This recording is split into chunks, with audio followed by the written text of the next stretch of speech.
उद्धाने और किसके सामने नहीं आना चाहिए मद पाने और बिना बुलाए पितृ करे गति स्थिता। 3 जगह नहीं जाना चाहिए। उद्यान कहते हैं आधी रात्रि को, उद्यान कहते हैं बगीचे को, उद्यान कहते हैं दोपहरी को। इन 3 समयों में स्त्री को अकेले नहीं जाना चाहिए। भले महाराज घर में आग लग जाए तो क्या करो जाए, बोले घर में आग लग जाए तो आपत्ति काले मर्यादा नास्ती। आपत्ति काल में मर्यादा भंग कर देनी चाहिए। ऐसा नहीं करो जाना हमारे चिस्ते आग लगा ली और चल हाँ? ऐसा नहीं होना चाहिए। सती मैया ने प्रभु से आज्ञा पाई लेकिन भोलेनाथ ने आज्ञा नहीं दी। बारंबार विनती करती है मैया सती।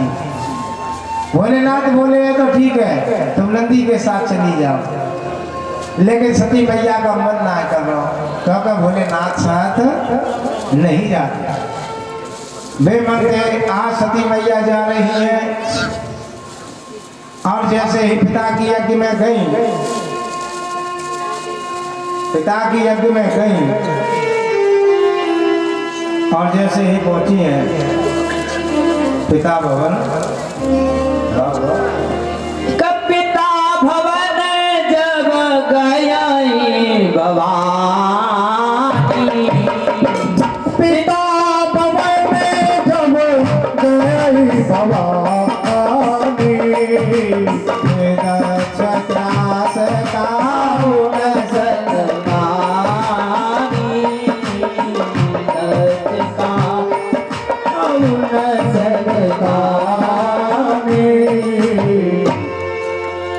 जब पिता के भवन में जैसे ही सती पहुंची है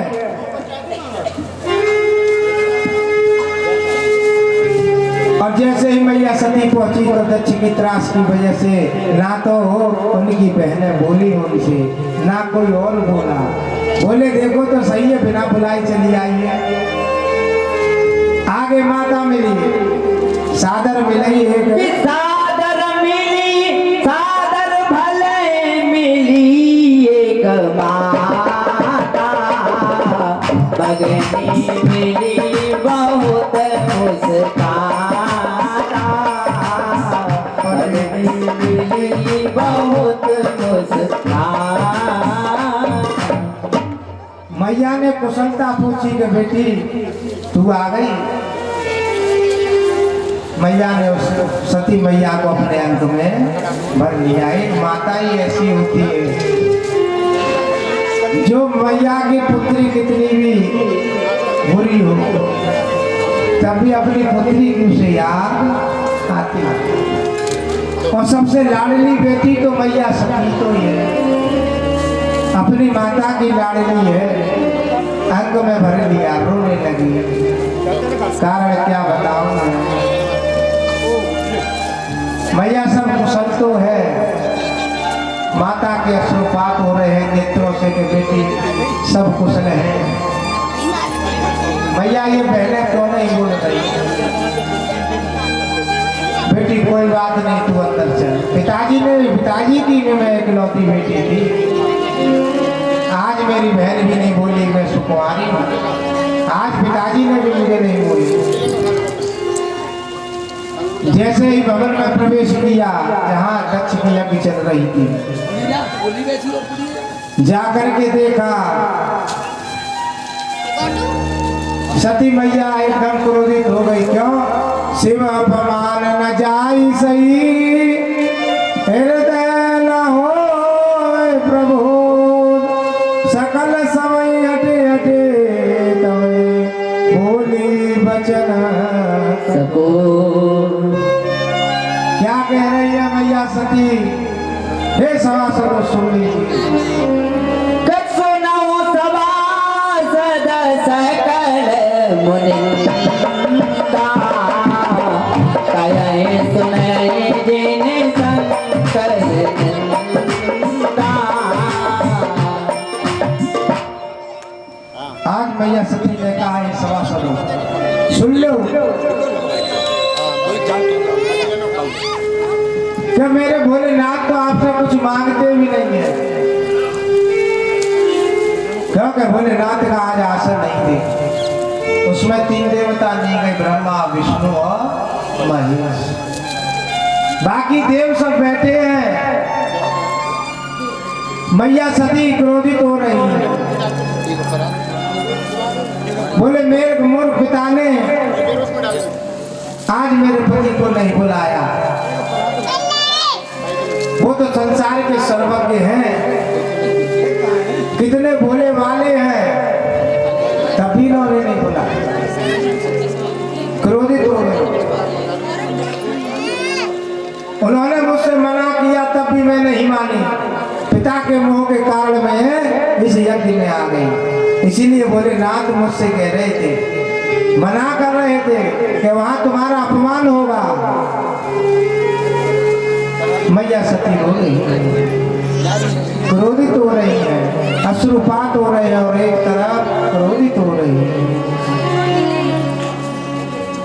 मैं लौट करके जाऊंगी तो भोलेनाथ कहेंगे आओ दक्ष कुमारी, और संबोधन करके दक्ष कुमारी का जब संबोधन मेरे को होगा, हाँ मुझे तो महाराज बहुत बुरा लगा। इसलिए ये शरीर से मैं दक्ष कैसे पैदा हुई हूँ, इस शरीर को मैं अब नष्ट कर दूंगा। मैया ने अपने योग अग्नि जलाई, हाथों को मला और जाकर के मैया सती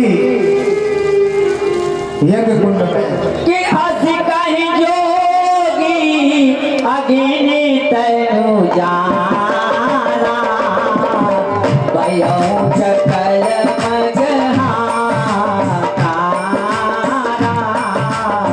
भयो सकल मगहारा। आज हाहाकार मच गया। ये क्या हुआ? सती ने ये क्या कर लिया? मैया यज्ञ में अपने शरीर को जला लिया। सती मरण सुन संभुगन लगे करन मख की। आज संभुगन जो साथ में उनके में गढ़ आए थे ना मैया सती के, आज वो हाहाकार करने लगे, रोने लगे। ये क्या हुआ? आज उन्होंने जितने भी सभासद बैठे थे सभी को मारना शुरू कर दिया। लेकिन वो लोग ज्यादा थे और भगवान शंकर के जो गढ़ साथ में आए थे वो कम थे। आज मार करके भूखा आदि ऋषियों ने उनको भगा दिया। ये सूचना भोलेनाथ को जब मिली है कि समाचार सब शंकर पाए, समाचार जब शंकर पाए, वीरभद्र कर कोप कटाए।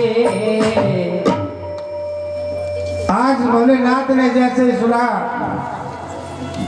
सती यज्ञ में भस्म हो गई, क्रोधित हो गए, अपनी जटा फाड़ी और पृथ्वी पे मारी। वीरभद्र नाम उनके अंश उत्पन्न हुए। बोल वीरभद्र महाराज की।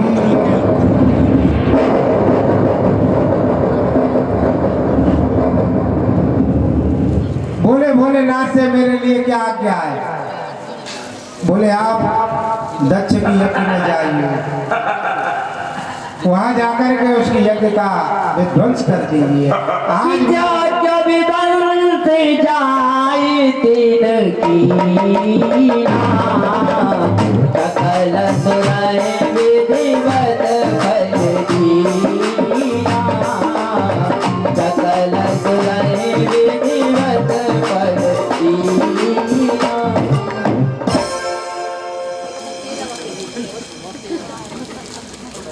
आज वीरभद्र अपने गढ़ों के साथ जैसे ही दक्ष की यज्ञ भूमि में पहुंचे हैं, जाकर के आज तो वेग देखा है। सभी यज्ञ के जितने अनुयायी थे वो क्या कह रहे हैं पता नहीं। इतना ये जो है धूल कहाँ से उड़ रही है। कोई कह रहा है आंधी आ रही है, कोई कह रहा है तूफान आ रहा है। इतने में तो वीरभद्र महाराज और यज्ञ में प्रवेश कर गए। जा करके देखा है सभी गण ने, और जा करके हवन कुंडों को जो है महाराज अस्त व्यस्त कर दिया है। आज नंदी जी बोले हैं महाराज जी, महाराज आंख ज्यादा चमका रही थी। जा करके वीरभद्र महाराज ने उनकी आंखें निकाली, भूखा जी का नंबर आया, बोले महाराज जी दाढ़ी पे हाथ फिर फिर के खूब गाली दे रहे थे, आज भूखा जी की वीरभद्र महाराज ने दाढ़ी उखाड़ ली। इस प्रकार से आज तहस यज्ञ को कर दिया। और भैया और जो भी भूत प्रेत बाबा के संग आए, इनके वीरभद्र जी महाराज के साथ में जितने भी आए थे, उन्होंने क्या किया तो भैया दावत के लिए भोजन जैसे ही बन रहा था, तो भैया जो है नंदी बाबा को भगोना मिल गया, काय को रायते हुआ, और सुबह को डुबकी लगाने लगे, हर हर महादेव, हर हर महादेव। इस प्रकार से भैया आज पकड़ लिया है दक्ष को और वीरभद्र ने, और अपने खड़ग से लेकर के वीरभद्र ने आज दक्ष प्रजापति की सर को धड़ से अलग कर दिया। वह धड़ जाकर के हवन के कुंड में जाकर के गिर गया। बोल भक्त वत्सल भगवान की आज तहस नहस करके वीरभद्र जी महाराज लौट करके आ गए हैं भोलेनाथ के पास में। समय व्यतीत हुआ, सभी देवता परेशान हैं, बोले ये यज्ञ का विनाश हो गया, अब क्या करना चाहिए। तो बाबा के पास में चलो, ब्रह्मा जी के पास में सभी देवता पहुंचे, बोले जिन्होंने इसका यज्ञ का विध्वंस किया है उन्हीं के पास ही आइए। तो भोलेनाथ के पास सभी देवता लोग गए हैं और भगवान से प्रार्थना करी है। कहा है बोले राम, आपके ससुर की यज्ञ रह गई है, उसे आप पूरा कीजिए। भोलेनाथ से प्रार्थना करी, भोले बाबा तो वरदानी है। और कहा है त्रवाणामेकं भवानां यो न पश्यन्ति वेदां सर्वभूतमनानां ब्रह्म च शान्तिमते गच्छन्ति।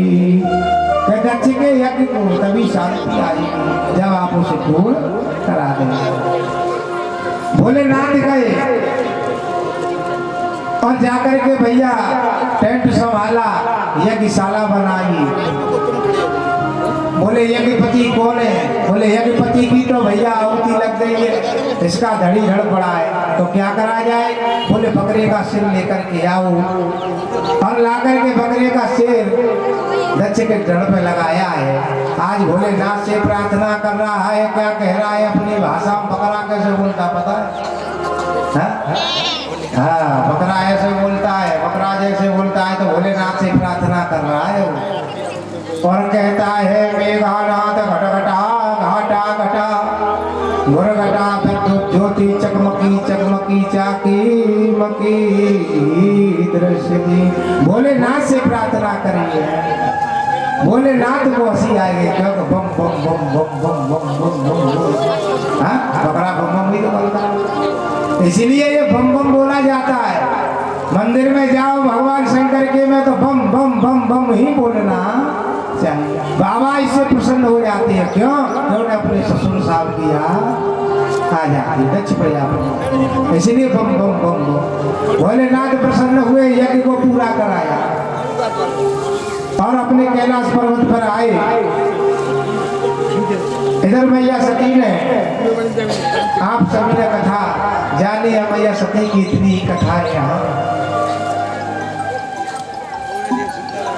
बोले वृंदावन बिहारी लाल की। और जाकर के मैया सती ने हिमाचल के यहाँ पार्वती के रूप में जन्म लिया। भोलेनाथ आप सभी के ऊपर कृपा करें, आशीर्वाद प्रदान करें। ऐसे भोलेनाथ है, हमारे बाबा को बुलाना चाहिए, इसलिए बाबा की कृपा है आप सभी के ऊपर। वृंदावन बिहारी लाल की। बाबा कहते हैं इस प्रकार से मैंने आपको ये समझाया, और आप क्या पूछना चाहते हैं? बुजुर्ग जी ने कहा भगवान आपने मैया देवहूति के बारे में बताया, जो मनु की पुत्री थी, प्रसूति के बारे में बताया। जो पुत्र थे ना प्रियव्रत और उत्तानपाद, इनके वंश के बारे में बताइए। आज वंश के बारे में बताते हैं। कहते हैं राजा उत्तानपाद की एक स्त्री थी, उनका नाम था सुनीति। सुनीति किसे कहा जाता है? जो सुंदर नीति वाली हो उसे सुनीति कहा जाता है। और जिनकी नीति अच्छी नहीं हो उन्हें क्या कहा जाता है? जो स्वयं में रुचि रखते हुए सुरुचि कही जाती है। आज राजा उत्तानपाद के कोई संतान नहीं थे।